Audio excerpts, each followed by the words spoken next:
बहीण भावाच्या नात्याला काळीमा फासणारी एक घटना केरळमधून समोर आली आहे. भावासोबतच्या अनैतिक संबंधातून अल्पवयीन बहीण गर्भवती राहिली. ही बाब मुलीच्या पालकांना समजल्यावर त्यांच्या पायाखालची जमीनच सरकली.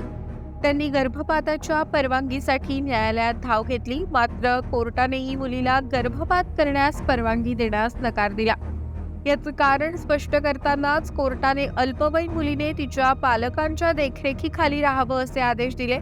तर ज्या भावावर आरोप करण्यात आले आहेत तर त्याला मुलीपासून दूर ठेवण्याची खात्री करण्यासाठी पावले उचलण्याचे निर्देशही न्यायालयाने संबंधित अधिकाऱ्यांना आणि पालकांना दिले.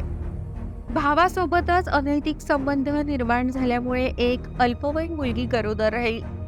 तिचे वाढतं पोट पाहून पालकांना शंका आली. त्यांनी तिची तपासणी केली असता रिपोर्टमध्ये ती गर्भवती असल्याचं स्पष्ट झालं.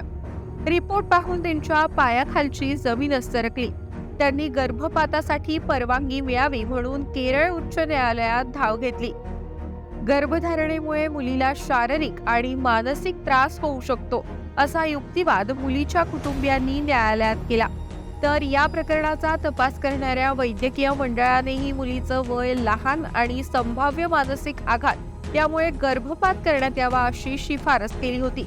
मात्र कोर्टाने या प्रकरणी निकाल देताना गर्भपात करण्याची परवानगी नाकारली.